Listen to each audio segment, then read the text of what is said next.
Assalamualaikum warahmatullahi wabarakatuh.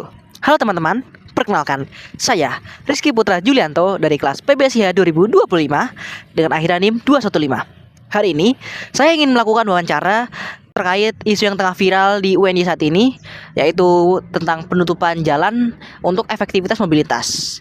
Tanpa menunggu lama, langsung saja kita ke narasumber hebat kita saat ini.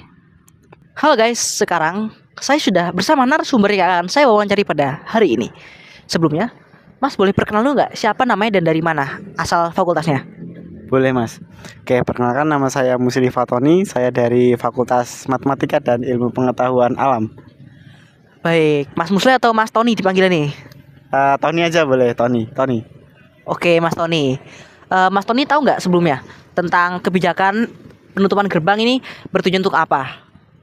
Oke, yang saya tahu waktu itu pertama dari juru parkir FMIPA. Ya. Waktu itu beliau ngobrol sama saya. Itu mau ada isu penutupan gerbang samping kanan dan kiri. Nah, ini adalah info A1 dari rektorat. Nah, beliau bilang seperti itu.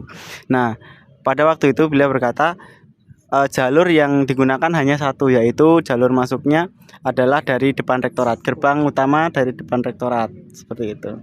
Oke, Mas Musle sendiri terdampak nggak secara personal terkait kebijakan ini? Dampaknya positif atau negatif?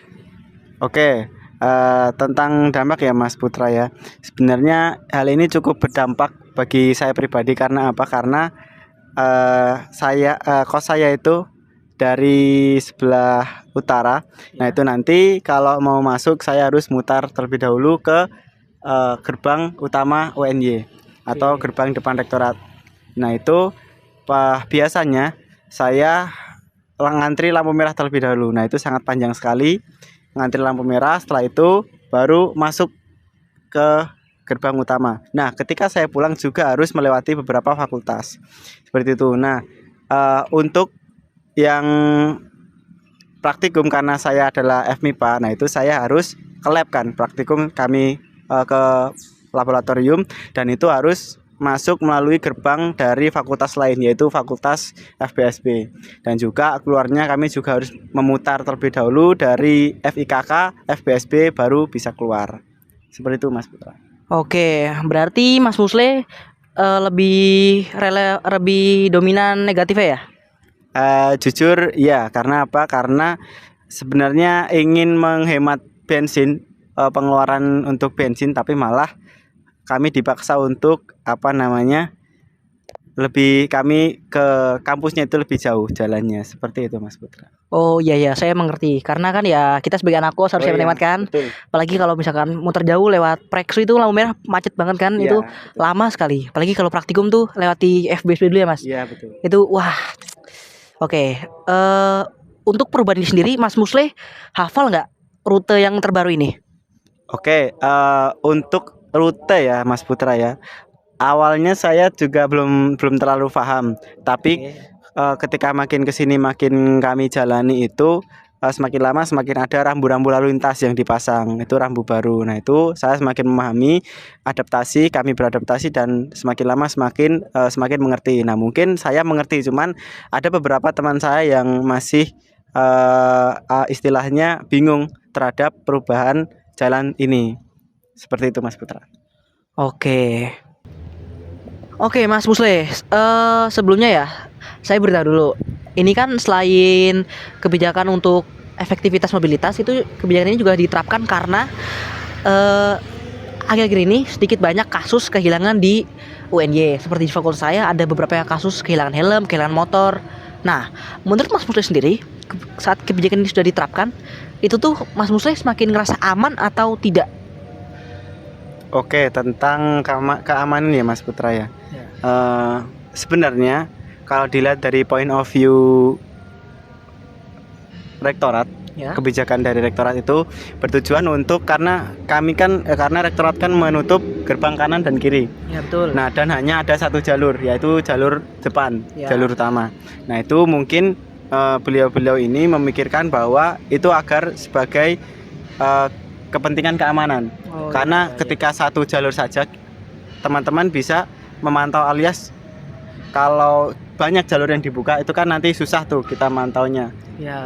Nah karena kalau satu jalur aja itu bakal kelihatan yang masuk dan yang keluar itu seperti apa. Nah itu mungkin tujuannya seperti itu. Tapi dalam prakteknya masih banyak, kemarin juga ada beberapa kasus, yaitu kasus kehilangan sepeda motor dan kasus kehilangan helm. Saya tahu. Nah seperti itu, mungkin tujuannya adalah baik, cuman dalam prakteknya tidak selalu berjalan lurus, Mas Putra. Ya benar juga ya Mas. Terus juga menurut pemikiran saya, atau saya pernah dengar dari teman-teman, itu tuh biar misalnya ada orang yang bukan dari UNY masuk, itu tuh biar dia bingung keluar lewat mana. Jadi si maling ini tuh dia tuh bingung, habis itu ditangkap oleh satpam. Itu menurut saya. Baiklah, Mas Sule, saya ada pemikiran, gimana kalau keamanan diterapkannya tuh bukan dengan penutupan gerbang, tapi dengan seperti UGM Teknik. Tahu tidak, Fakultas Teknik UGM yang keamanannya tuh ada palang seperti di mall, lalu pakai karcis atau kartu itu mahasiswanya buat masuk. Mungkin semacam KTM atau apa, saya kurang tahu karena saya bukan anak teknik. Gimana Mas Sule? Menurut Mas sendiri kalau kebijakan itu diterapkan? Oke. Tentang seperti itu ya Mas Putra. Mungkin itu bisa menjadi alternatif Mas Putra. Nah, untuk alasan keamanan mungkin itu bisa dipertimbangkan. Karena apa? Karena ketika kita pakai karcis ya atau pakai kartu KTM, ya. Nah itu bisa mengidentifikasi bahwa kita itu mahasiswa UNY. Nah itu jadi salah satu alternatif yang baik juga Mas Putra. Itu mungkin bisa menjadi perkembangan riset dan teknologi UNY seperti itu. Tapi sepertinya untuk mencapai seperti UGM itu butuh waktu ya Mas? Oh betul Mas. Mungkin butuh waktu, butuh riset, butuh kita sosialisasi dan lain sebagainya, itu membutuhkan waktu yang sangat lama. Oh iya, oke, baik. Semoga UN-nya cepat seperti itu ya Mas. Baiklah Mas. Oke. Mas punya saran nggak atau perbaikan gitu? Mas punya saran perbaikan nggak buat kedepannya? Oke, mungkin saran dan perbaikan ya. Mungkin saya ingin sedikit menyampaikan saja tentang saran ataupun dalam tanda kutip kritik ya Mas Putra ya. Yeah. Oke, boleh. Mungkin yang ingin saya sampaikan adalah ketika kebijakan itu dibuat untuk menutupi sebuah kekurangan. Nah, maka dari itu buatlah kebijakan yang dalam arti buatlah kebijakan yang benar-benar matang. Itu harus dua arah. Artinya dua arah bagaimana? Bukan hanya menguntungkan satu belah pihak. Itu yang pertama. Lalu yang kedua, pihak satu dan pihak yang lain yang bersangkutan itu harus paham, mengerti dan setuju. Bukan hanya pihak satu saja yang paham dan yang menyetujuinya. Nah itu betul. Agak kurang, menurut saya agak kurang bijaksana saja sebagai pihak rektorat seperti itu Mas Putra. Oke, begitu saja mungkin yang ingin saya sampaikan. Oke, baik Mas Musle, terima kasih telah bersedia untuk meluangkan waktunya di sore hari ini yang dingin-dingin gini, enaknya tidur di kos. Tapi Mas Musle bersedia ya meluangkan waktunya untuk wawancara dengan saya. Semoga apa yang kita wawancarai diambil sisi positifnya dan terlaksana dengan baik. Amin, baik Mas Putra. Baik, sekali lagi terima kasih Mas Musle. Nah, itu tadi adalah serangkaian wawancara yang telah saya lakukan bersama narasumber hebat saya. Semoga wawancara kali ini dapat memberikan manfaat dan hasil yang positif bagi teman-teman semua. Jika ada salah kata atau kurangnya saya mohon maaf. Wassalamualaikum warahmatullahi wabarakatuh. Bagaimana mau sukses? Iya. Kalau terlalu banyak tapi baru mau nyoba aja udah gengsi. Lagi-lagi gimana mau sukses? Hidupmu marah-marah mulu, buang-buang waktu mending nyanyi sama aku. Encore.